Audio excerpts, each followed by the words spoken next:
विजय पवार, बाळासाहेब पाटील, विलास गोडांबे आणि व्यासपीठावरील सर्व सन्माननीय मान्यवर, जेवढी नावं माझ्याकडे आहेत तेवढी वाचलेली आहेत मी. बाकी राहिले असतील ते सर्व पदाधिकारी, सर्व मान्यवर आणि या सभागृहात जमलेल्या माझ्या लाडक्या बहिणींनो आणि लाडक्या भावांनो,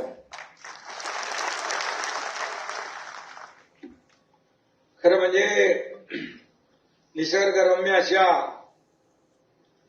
ऐतिहासिक अशा सातारा जिल्ह्यात या कोयना डोंगरी महोत्सव गेले 5 दिवस या ठिकाणी आयोजित केलेला आज शेवटचा दिवस आहे. पण शंभूराज मला म्हणाले की लोकांची मागणी आणखी वाढवा. ते सरकार लोकांचं आहे, जनतेचं आहे, वाढवून टाका. शेवटी आपण जे काय करतो ते लोकांसाठी करतो. आपण म्हणतो सर्वसामान्यांचं सरकार आहे. हा शेतकरी काबाड कष्ट करतो, शेतीमध्ये राबतो, आपला बळीराजा आहे, अन्नदाता आहे. आणि म्हणून आम्ही सगळे चांगलं जेवण करतो. मग त्यांना या अशा प्रकारच्या सांस्कृतिक कार्यक्रमाच्या माध्यमातून एक मेजवानी दिली तर उलट आपण त्यांच्या उपकाराची थोडीफार का होईना परतफेड करतोय, अशा प्रकारचं एक भावना आपल्या मनामध्ये आहे. या महोत्सवाचं आयोजन केल्याबद्दल माझे सहकारी पालकमंत्री शंभूराज देसाई आणि त्यांची सर्व टीम, शासकीय प्रशासकीय सर्व या भागातील आपले आयोजक, या सगळ्यांचं मनापासून मी अभिनंदन करतो. कारण शहरी भागामध्ये मोठे मोठे प्रकल्प होतात, कार्यक्रम होतात, पण ग्रामीण भागामध्ये अशा प्रकारचे भव्य दिव्य सोहळे कमी पाहायला मिळतात. आपण महाबळेश्वर फेस्टिवल देखील केला, अतिशय चांगल्या दर्जावर उंचीवर नेणारा फेस्टिवल झाला तो, आणि हा देखील चांगला होतोय. कोयना बॅकवॉटर फेस्टिवल पण आपण डिसेंबर जानेवारी मध्ये करतोय. निसर्गरम्य असा परिसर आहे आणि कोयना बॅकवॉटर फेस्टिवल तर मला वाटतं जागतिक दर्जाचा होईल. देशातलेच नाही, जगभरातले लोक त्या ठिकाणी आल्याशिवाय राहणार नाही. तर हा असा आपला निसर्ग आहे. आणि म्हणून या साताऱ्याच्या पर्यटनाला राष्ट्रीय आणि आंतरराष्ट्रीय नकाशावर मानाचं स्थान मिळवून देण्यासाठी अशा प्रकारचे उपक्रम, कार्यक्रम, महोत्सव राबवणं ही काळाची गरज आहे. आणि म्हणून हे आपण करतो आहे. आणि महाराष्ट्र राज्य पर्यटन विकास महामंडळ आणि पर्यटन विभागाचे सर्व अधिकारी कर्मचारी यांनी देखील मेहनत घेतली. या सगळ्यांचं अभिनंदन करायला पाहिजे, त्यांना धन्यवाद द्यायला पाहिजे. मी नेहमी सातारचा भूमिपुत्र आहे, याचा मला सार्थ अभिमान आहे. आणि मी नेहमी सांगत असतो की आता शंभूराजनी सांगितलं, जेव्हा मी गावी येतो तर गावी आलो की मी काही नुसता गावाला आराम करायला येत नाही. तिथे जत्रा असते लोकांची, तिकडं काय म्हणतो आपकी आपला दरबार, जनता दरबार सुरू असतो आणि तो एक ठराविक वेळ असतो. पण नंतर मी आणि अगोदर सकाळी शेतीमध्ये जातो, आपोआप माझे पाय शेतीकडे वळतात आणि हात मातीमध्ये वळतात. कारण शेवटी मी एका शेतकऱ्याचा मुलगा आहे आणि शेवटी शेतकरी हा शेतकरी आहे. आणि मग मी आल्यानंतर कलेक्टर इकडे आहे, त्यांना माहित आहे, आणि अगोदरचे पण आपली दुडी होते. मी आलो की 1000, 500, 2000 झाडं तर लावतोच म्हणजे लावतो. आणि माझ्याकडे आता शंभूराजला माहित आहे, वेगवेगळ्या व्हरायटी केल्यात. म्हणजे आता आपल्या भागामध्ये भात आणि नाचणी वगैरे या सगळ्या गोष्टी, वरी वगैरे होते. परंतु माझ्या भागामध्ये, त्या भागामध्ये आम्ही क्लस्टर शेतीचं प्रयोजन केलं. एकत्रित समूह शेती, एकत्र येऊन शेतकऱ्यांनी, कारण लँड होल्डिंग छोटी छोटी असल्यामुळे एकत्र क्लस्टर शेतीची आवश्यकता आहे, त्याला आपल्याला प्राधान्य द्यायचं आहे. त्याचबरोबर आमच्या शेतात आम्ही तिकडं आंबा तर आहेच, काजू पण आहे, जांभूळ पण आहे, आवळा पण आहे, तिथं काश्मीर मधला सफरचंद पण आहे. आणि आवाकडू पण आहे, चंदन आहे, रक्तचंदन आहे, अगरूड आहे, सगळ्या प्रकारचे झाडं तिथे लागलेली आहेत. आणि आता मी तिथं सांगितलंय की नवीन प्रयोग करायचा आहे, ऍप्रिकॉट आणि आपलं केसर. कॉफी लागलेली आहे, कॉफीचं शेत होत आहे. आता मोठे त्या ठिकाणी मेळे होऊ शकतील, लोक एकत्र येऊन काम करू शकतात. बांबूची लागवड कलेक्टर महोदय किती झाली आपल्याकडे? 8,000 एकर. एकरामध्ये लोकांनी कन्सेंट दिलेले आहेत. बांबू पहिलं कोणी दुर्लक्षित होतं, मग मी त्या पाशा पटेलला मुख्यमंत्री असताना त्याचा प्रमुख केला. म्हणाले बांबूचं काय, तू काय बांबूला काय दुर्लक्षित समजतो? बांबू फक्त काय जाताना वापरत नाही माणसं. बांबू पासून कितीतरी एअरपोर्ट बनवलेत. मँगलोरचा एअरपोर्ट बनवलाय, आपलं दिल्लीच्या संसद भवनामध्ये बांबू वापरलाय. या ठिकाणी बांबूचे बाय प्रॉडक्ट एवढे आहेत, खूप मोठ्या प्रमाणात बांबूचे दागिन्यापासून मला त्या काय त्याचं नाव,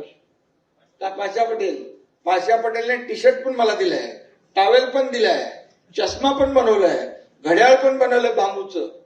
एवढं सगळं बांबूचं बाय प्रॉडक्ट आहे. आणखी काय काय बघा, कुठे कुठे अजून बांबू लावायला लागतात ते पण लावतात. याचाही उपयोग होतो. आणि त्यामुळे बांबू हे पहिलं काय होतं, दुर्लक्षित होतं. पण या देशाचे प्रधानमंत्री नरेंद्र मोदीजींनी म्हटलं, अभि बांबू हे बास नाही, बांबू हे घास आहे. मग त्यातल्या सगळ्या अटी शर्ती काढून टाकल्या, नियम काढून टाकले. आता बांबू मोठ्या प्रमाणावर आपल्या, त्याला मनरेगातून आपण अनुदान देतोय मोठ्या प्रमाणावर, 6 लाख का काहीतरी हेक्टरी. त्यामुळे आता बांबू हा पूर्वीसारखा दुर्लक्षित राहिलेला नाही. त्यामुळे असे जे काही आपल्याला प्रयोग करता येतील ते केले पाहिजे, नाविन्यपूर्ण. शेवटी प्रगत शेतकरी हा महत्वाचा आहे. या ठिकाणी पर्यटनाला वाव आहे. आज आपण बघितलं, आज किती उद्घाटनं झाली. शंभूराजच्या डोक्यातून नवीन नवीन कल्पना इथे येतात. एक पूल बांधला, त्याच्या बाजूला आपण आता हे करतोय, घाट बनवतोय, वॉटर स्पोर्ट करतोय, नाही सीलिंग करतोय. मुंबई सारखा सीलिंगचं लुक त्याला येणार आहे. बाजूला असं ते काय तुम्ही दरवाजा काय साईडला गेट, केबल शेड तर आहे, त्याला चांगला लुक येईल. पॅनलिंग करतायत, गेट सारखं बनवताय. आणि त्याला 25 कोटी रुपये तुम्ही MMRD कुठून आणले? MMRDA इकडे काम करू शकत नाही. MMR क्षेत्रापुरती मर्यादित आहे. बघा कसे गपचूप या शंभूराजने 25 कोटी आणले. आणि 25 कोटीची ऑर्डर पण काढली. माझं काम असंच असतं, no reason on the spot decision. करतो, बघतो, पाहतो, हे काय. नो हा माझ्या डिक्शनरीत शब्द नव्हता. नाही, मी मुख्यमंत्री असताना माझ्याकडे आहेत वैशिष्ट्यपूर्ण. आता जे वैशिष्ट्यपूर्ण नाही ते पण हे मला बनवायचं त्याच्यामध्ये वैशिष्ट्यपूर्ण. विशेष बाब, स्पेशल केस. आता त्याच्यामध्ये MMRDA कडून 150 कोटी रुपये मी दिले. ते आपल्या घर पडली त्यांना, दरडग्रस्तांना.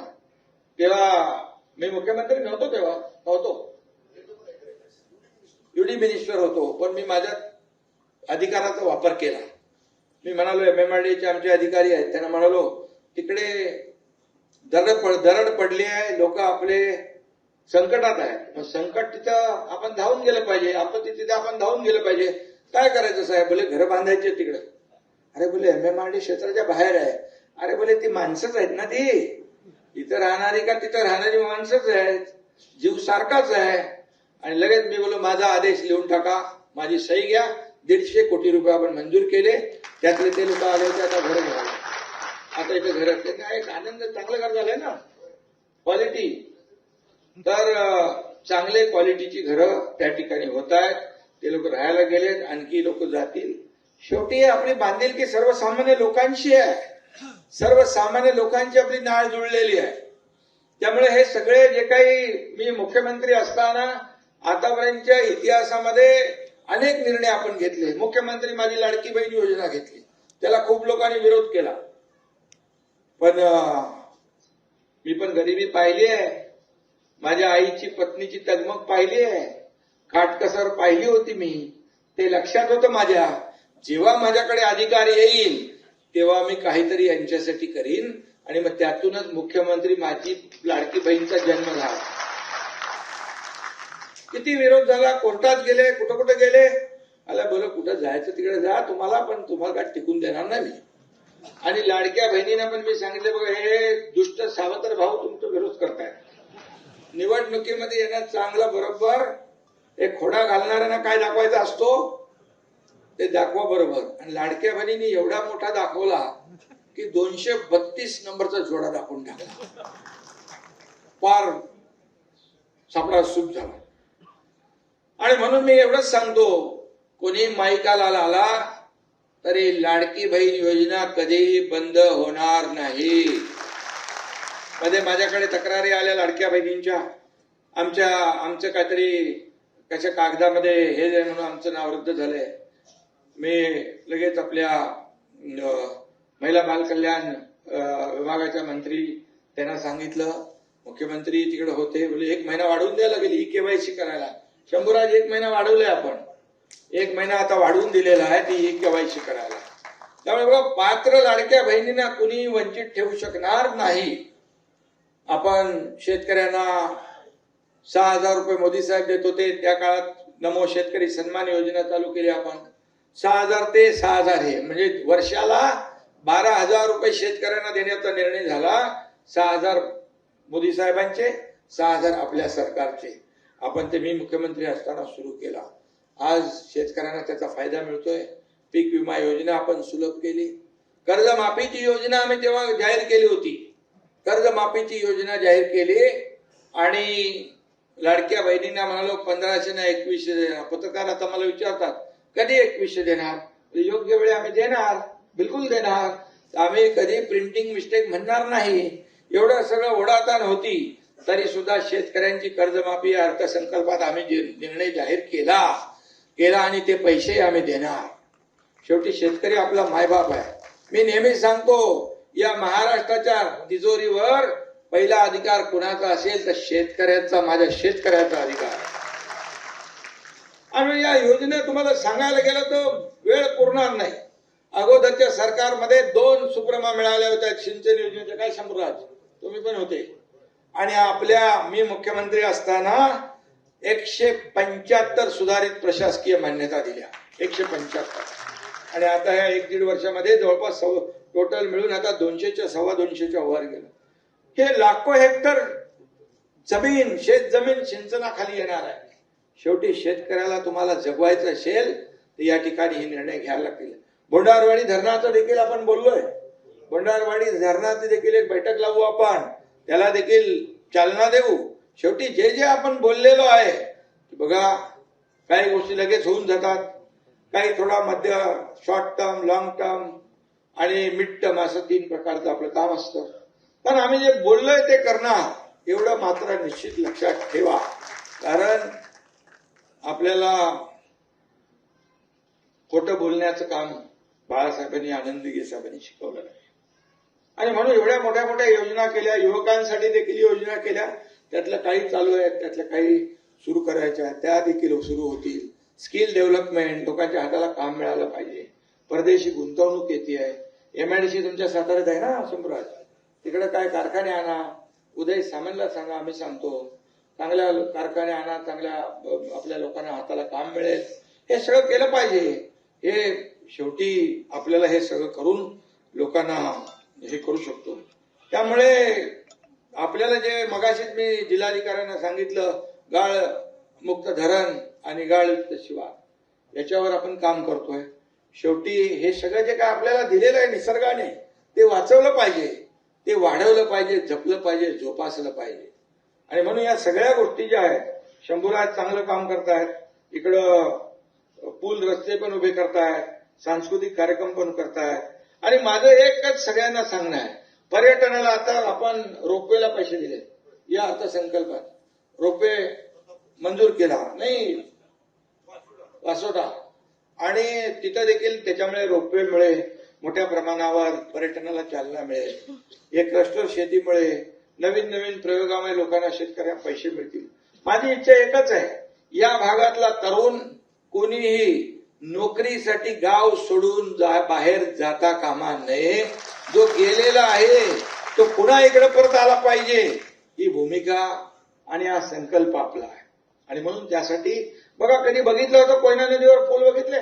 आमच्या तापोळ्यामध्ये एक पूल कंप्लीट होतोय, 3 पूल होत आहेत.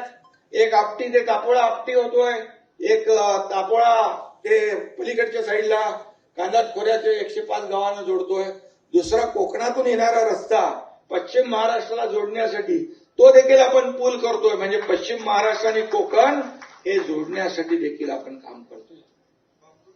पामनोली दरे, त्यामुळे रस्ते होत आहेत. शेवटी कनेक्टिव्हिटी महत्वाची आहे, रस्ते महत्वाचे आहेत, या ठिकाणी सोयी सुविधा महत्वाची आहे. आणि शेतकरी जे काही हे करे, आपलं नॅचरोपॅथी सेंटर कलेक्टर महोदय आपण मंजूर केलं. दुसरं आणखी दुसरं काय मंजूर केलं आपण? आयुषमधून हेल्थ अँड वेलनेस सेंटर आपण मंजूर केलं.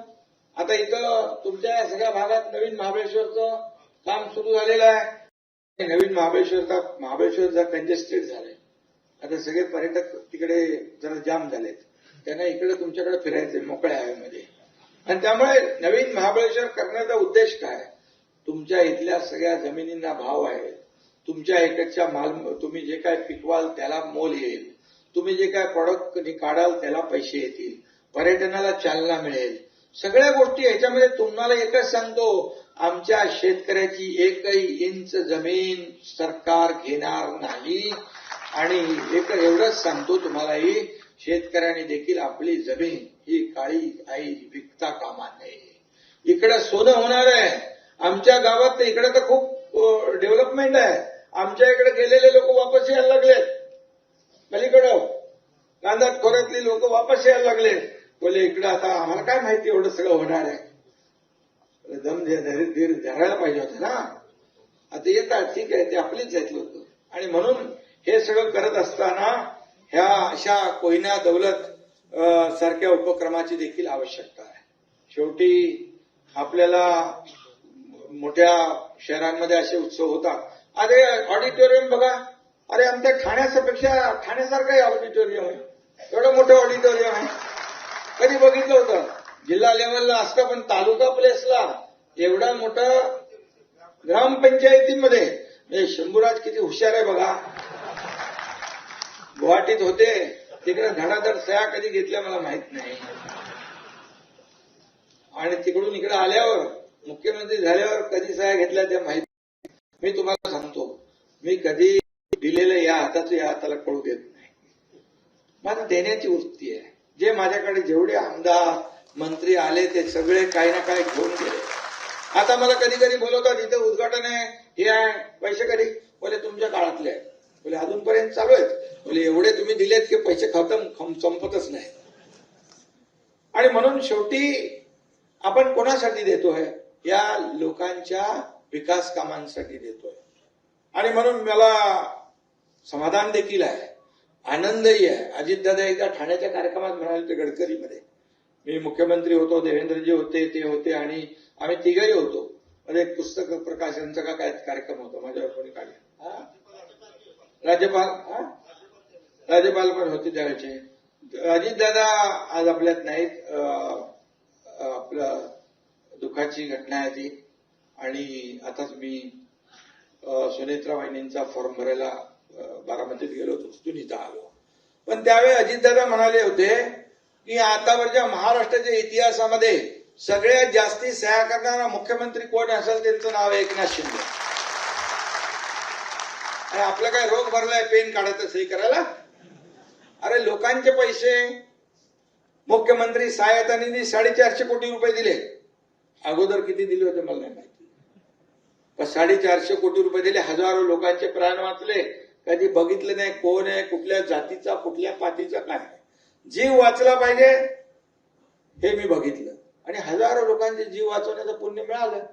लाडक्या बहिणींचं जशी योजना केली तसं त्यावेळेस माता सुरक्षित तर परिवार सुरक्षित ही योजना आम्ही केली सुरू. त्याच्यामध्ये खूप मोठ्या 3 कोटी महिलांची तपासणी झाली, मुलांची तपासणी झाली, आरोग्याची तपासणी झाली. हे सगळं करायचं कशाला?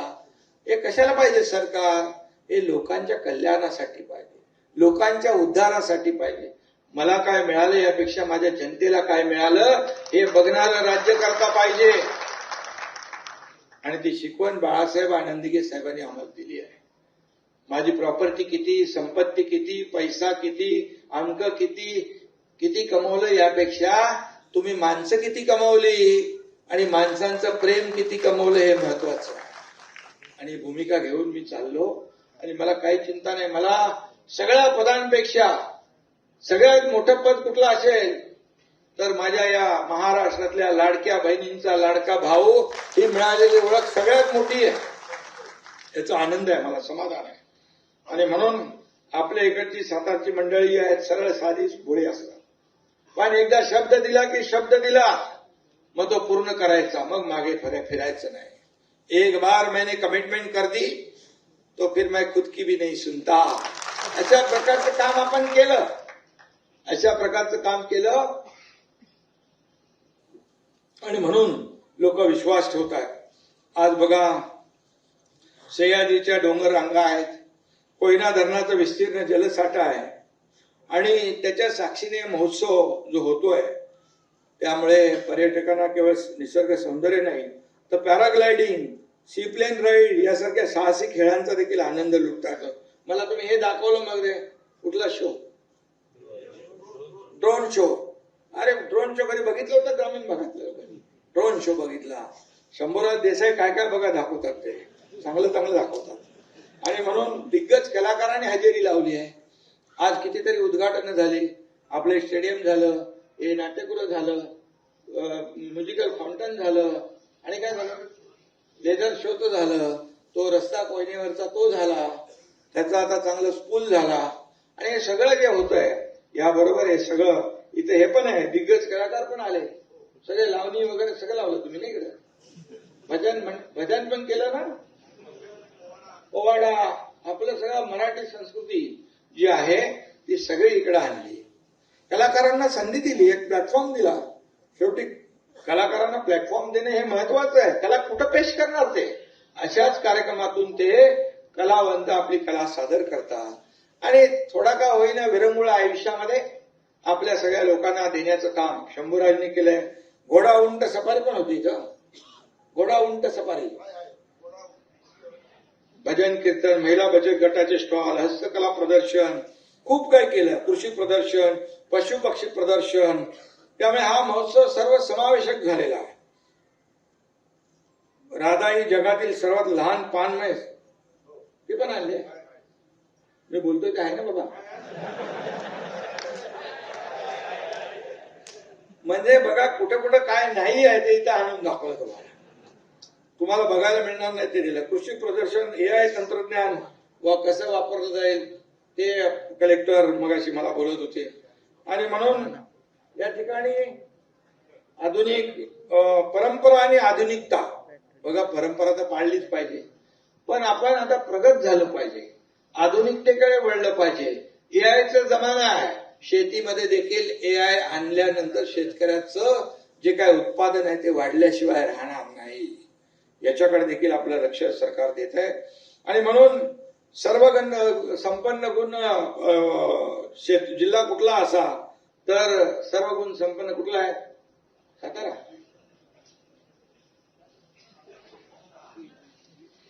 नक्कीच साताऱ्याकडे बोट दाखवलं जाईल. सर्व आहे पण आपले सारखं विस्तीर्ण आहे बघितलं तर. आणि स्वच्छ पाणी, थंड हवेचं ठिकाण, धार्मिक स्थळं, मोठं धरण कोयनेसारखं इथून सगळ्या राज्याला वीज जाते, शिक्षण संस्था, साखर कारखाने, उद्योग, चांगली कनेक्टिव्हिटी सगळं आहे. आणि त्यामुळे आता सातारा जिल्ह्याला आपल्याला पर्यटन हब बनवायचं आहे, पर्यटन हब. त्यासाठी आपल्याला अशा कार्यक्रमांची आवश्यकता आहे. आणि म्हणून महाबळेश्वर बघतो आपण, पाचगणी, कास पठार हे सगळं आपण पाहतो. आणि हे संपूर्ण फक्त महाराष्ट्राची ठिकाणं नाही, संपूर्ण देशातून जगभरातून लोक येतात इथं पर्यटक. आणि म्हणून या आपण महाबळेश्वर फेस्टिवल केलं तर बाहेरचे पण होते ना, जपान बिपानचे लोक, परदेशी टुरिस्ट होते. आणि आपले राज्यपाल, जे माजी राज्यपाल होते ना, आपले राज्यपाल आचार्य देवव्रत, ते मुनावळेला आले होते मध्ये. ते माझ्या गावाकडून गेले. मी बोला आप जाना चाहिए था. बोले नहीं वहां पर आप नहीं थे. बोले स्वर्ग आहे, ह्याच्यापेक्षा दुसरं काय असू शकतं. स्वतः ते बोलले, राज्यपाल महोदय. आणि ते सेंद्रिय शेतीला प्राधान्य देणारे राज्यपाल आहेत. त्यांनी पाहिलं निसर्गरम्य परिसर आहे, खुश झाले ते. आणि म्हणून त्यांनी बोटिंग देखील केलं, त्याचाही आनंद घेतला. आणि या ठिकाणी खूप आपण, मला एवढंच सांगायचंय, पर्यटक आपले वाढलेत ना नक्की इकडे कलेक्टर महोदय. 2022 मध्ये 15 लाख विदेशी पर्यटक आपल्या राज्यात यायचे. त्यातले महाबळेश्वरमध्ये सगळ्यात जास्ती यायचे, इकडे जास्ती यायचे. आता ती 37 लाखापर्यंत पोहोचलेली आहे संख्या. महाराष्ट्रात 11 कोटीहून 18 कोटीपर्यंत पोहोचलेले हे पर्यटक आपल्या पर्यटन धोरणाचं यश आहे. आणि पर्यटन म्हणजे कोण आहे आता? शंभूराज देसाई. आणि म्हणून महाबळेश्वर हा महाराष्ट्रातील पर्यटनाचा कंठमणी समजला जातो. जगभरातून या हिल स्टेशनवर लोक येतात. आणि म्हणजे सगळे हिल स्टेशन ब्रिटिशकालीन आहे. पण मी म्हणून ठरवलं की ब्रिटिशकालीन त्यांनाच काही मक्ता होता का हिल स्टेशन बनवायचा. आणि म्हणून नवीन महाबळेश्वर जे बनवतोय आपण बनवतोय. आणि नवीन महाबळेश्वर बघा, अतिशय देखणं आणि सगळ्यांना त्याचा लाभ होणार आहे. आणि म्हणूनच ठिकाणी महाबळेश्वरच्या कुशीमध्ये न्यू महाबळेश्वर आपण करतोय. आणि तब्बल 550हून अधिक गावांचा पर्यावरण पूरक विकास होणार आहे. नीट समजून घ्या शंभूराज, आपल्या लोकांनी समजून सांगा की कसा याचा फायदा आहे, कसं जीवनमान आपलं बदलणार आहे, कसं आर्थिक आपल्याला फायदा होणार आहे, कसं आपल्याला हे आपलं गाव सोडून बाहेर जाण्याची पाळी येणार नाही. या ठिकाणीच आपला आई वडिलांची सेवा करून इथं रोजीरोटी आपल्याला मिळेल आणि स्वतःची रोजीरोटी मिळेल. आणि म्हणून आज महाराष्ट्र शासनाच्या गृहनिर्माण धोरणाअंतर्गत होमस्टे टुरिझमला आपण चालना देतोय, ब्रेड अँड ब्रेकफास्टला देतोय, अॅग्रो टुरिझमला आपण प्रोत्साहन देतोय. आणि म्हणून यामध्ये वीज आणि पाणी घरगुती दराने आपण देतोय, सौर ऊर्जेसाठी अनुदान आपण देतोय, मुद्रा कर्ज देतोय. आणि म्हणून हे सगळं जे आहे हे करत असताना खूप मोठ्या प्रमाणावर या ठिकाणी चालना देतोय. कास पठार तर आपल्याला सगळ्यांना माहित आहे. चुलीवरचं जेवण खाऊन सह्याद्रीच्या हवेत सकाळी चहा घेताना पर्यटकांना खरा सातारा अनुभवता येतो. हे सगळं वैशिष्ट्य आहे. स्ट्रॉबेरी आपली जगप्रसिद्ध आहे. साताऱ्याच्या हळदीला तोड नाहीये. त्याशिवाय अनेक औषधी मी माहिती घेतली, आपल्या रानांमध्ये 400 ते 500 प्रकारच्या दुर्मिळ औषधी आहे. दुर्मिळ औषधी. आता मी रामदेव बाबांना सांगितलंय, शंभूराज एक बार इधर आ जाओ. ते बोले मैं आ जाओ, कभी बुलाओ मैं आता हूं. आणि आपण आपली जी काही ही लागवड आहे, ही जंगलातली लागवड आपण शेतकऱ्यांनी लागवड केली तर मोठ्या पैसे. म्हणून पोटेन्शियल आहे इथं खूप मोठ्या प्रमाणावर. या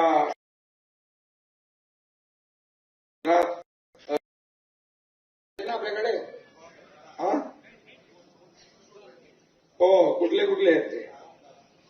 हिरकणी, तारा, चंदा, बरोबर ना. तर शेवटी वाघ म्हणजे जंगलचा राजा आहे.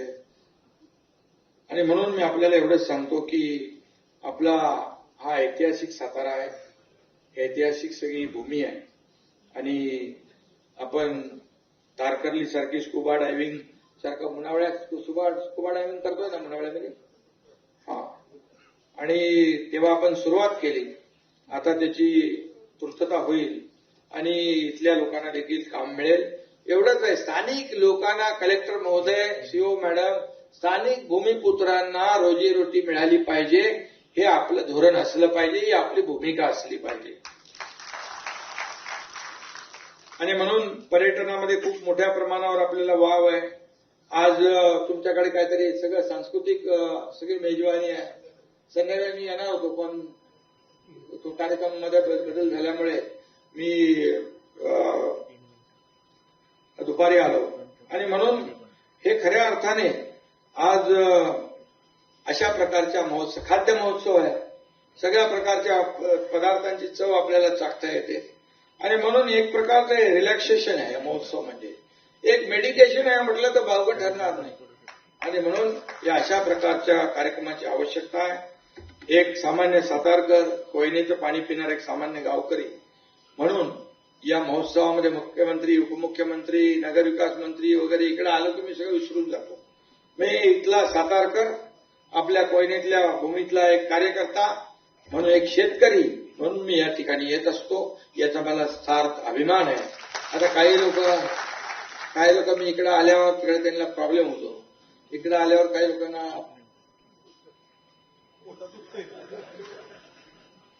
पोटदुखी होते. काही लोक म्हणतात हेलिकॉप्टरने जातात, आमचं जातात. मी काय त्याकडे लक्ष देत नाही. मी माझं काम चोख करतो. आरोपाला आरोपाने उत्तर मी कधी देत नाही. आरोपाला कामातूनच उत्तर देतो. आणि म्हणूनच या सातारा जिल्हा जो आहे, हा सातारा जिल्हा एक पर्यटन हब झाला पाहिजे. मगाशी मी म्हटलं त्याप्रमाणे आपण केलं पाहिजे. आणि म्हणून साताऱ्याची ही भूमी छत्रपतींच्या पदस्पर्शाने पावन झालेली भूमी, ऐतिहासिक भूमी आहे. ऐतिहासिक सगळे आहे आणि याचे आपण सगळे साक्षीदार आहोत. या भूमीमध्ये आपला जन्म झाला हे आपलं मोठं भाग्य आहे. आणि म्हणून या ठिकाणी आज इथल्या शिवसागर जलाशयाच्या पाण्याच्या लाटांमधूनही मंदिरांच्या घंटांचा आणि महाराजांच्या घोड्यांच्या टापांचा आवाज येतो. इथे वीज कडाडली तरी हर हर महादेव असा ध्वनी तिथून निघत असतो. आणि म्हणून कोयना महोत्सव असाच वृंदींगत होत जावं अशा शुभेच्छा देतो. जाता जाता शंभूराज प्रेमा खातर आपल्याला 4 ओळी सांगतो. बाकी काय राहिलेलं नाही ना, पैसे मिळत नाही अजून काय बाकी ते MMRDला अजून सांगतो. माझ्याकडे MSRDC पण आहे. MSRDC पण माझ्याकडे आहे, MMRD माझ्याकडे आहे. आणि काय घरं बांधायचे असेल तर म्हाडा पण माझ्याकडे आहे. आणि नियम का अटी शिथिल करायचे असतील तर नगर विकास खाते माझ्याकडे आहे. तर मी चिंता काय करायची नाही. कारण मी आपल्याला सांगतो, बाळासाहेब हिंदुहृदय सम्राट बाळासाहेब ठाकरे म्हणायचे 40 लाख लोकांना मोफत घरं द्या. तेव्हा लोकांना मजाक वाटायची, कसं होणार. पण त्यांच्या शिष्याने जसं हाऊसिंग मिनिस्टर झाला तसं मुंबईतल्या क्लस्टरला प्राधान्य दिलं आणि सगळे लाखो झोपडपट्टीवासियांचे आता मोठ्या प्रमाणावर पुनर्विकास प्रकल्प सुरू होत आहे. 17,000 घराचा कधी बघितलं मुंबईमध्ये तर बघा, रमाबाई आंबेडकर नगर आणि आपला कामराज नगर इथं 17,000 घरांचा प्रकल्प सुरू झाला. ठाण्यामध्ये 25,000 घरांचा प्रकल्प सुरू झाला. मुंबईमध्ये लाखो घरांचा प्रकल्प सुरू होतोय. हे फक्त बोलत नाही, आपण करून दाखवतो. मुंबई शहर मोठं आहे, जागतिक दर्जाचं शहर आहे. आणि मग मुंबई सारखीच असली पाहिजे. तुम्ही आल्यावर तुम्हाला वाटलं पाहिजे मुंबई चालू आहे. आणि म्हणून या भागात देखील, सातारा जिल्ह्यात देखील गृहनिर्माण हाऊसिंग सोसायटी कुठं करायची असेल कलेक्टर महोदय तर मला सांगा, ते आपण राबवू. इथल्या लोकांना देखील परवडणारी घरं मिळाली पाहिजे. अफोर्डेबल हाऊसिंग, नवीन हाऊसिंग पॉलिसीमध्ये मी ते टाकलेलं आहे. परवडणारी घरं, आपल्या काम करणाऱ्या कामगार आमच्या बहिणी, मुलांना शिक्षक जे शिकतायत त्यांना हॉस्टेल, हे सगळं आम्ही टाकलंय. गिरणी कामगारांना घरं, तुमच्याकडे पण गिरणी कामगार असतील, 1 लाख लोकांना गिरणी कामगारांना आपण घरं देण्याचा हे सुरू केलेला आहे. आणि त्यांना आतापर्यंत ते वंचित होते, परंतु त्यांना वंचित आता राहावं लागणार नाही.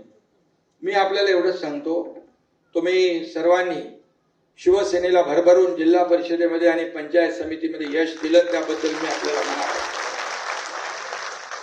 अभिनंदन करतो. मनापासून आपल्याला धन्यवाद देतो आणि शुभेच्छाही देतो. अशीच ताकद यापुढे देखील कायम ठेवा. शंभूराज देसाई यांनी पर्यटन महोत्सव आयोजित केलेला आहे. काही लोकांना त्यांनी पर्यटनाला पण पाठवलेलं आहे. काही लोक पर्यटनाला इकडे येतीलही. आणि म्हणून हे सगळं शंभूराज कलाकार आहे, तर बरोबर काम वेळेवर काम दाखवतात ते. आणि म्हणून त्यांना मी खूप खूप शुभेच्छा देतो. आणि जाता जाता एवढंच सांगतो की सह्याद्री की ठंडी हवा, कोयना का शांत जल, सह्याद्री की ठंडी हवा, कोयना का शांत जल, कास पठार पर फूलों की रंगीन बिछी अनमोल, कास पठार पर फूलों की रंगीन बिछी अनमोल, महाबळेश्वर की चादर ओढ़े पांच गनी मुस्कुराए, सातारा पुकारता है आओ यहाँ ठहर जाए, आओ यहाँ ठहर जाए. म्हणजे इकडे तुम्ही आता पर्यटन महोत्सवात लोकांना इकडे आकर्षित केलेला आहे आणि हे कायम ठेवा. हा जो काही उपक्रम आपण सुरू केलेला आहे तो कायम या ठिकाणी ठेवा आणि ज्याला काही तुम्हाला आवश्यकता पडेल तिथे डिपार्टमेंट कोणाचं आहे काय ते काही चिंता करण्याची आवश्यकता नाही. तुम्हाला इथंच आता 250 कोटी रुपये MMRD दिले, बरोबर ना. आणि तुम्ही आता मी जेव्हा मुख्यमंत्री असताना दिलेले अजून कामं चालूच असतील, चालू आहे. त्यामुळे निधी विकास कामाला कधीही कमी पडू देणार नाही, हा एकनाथ शिंदेचा शब्द आहे. धन्यवाद. जय हिंद, जय महाराष्ट्र.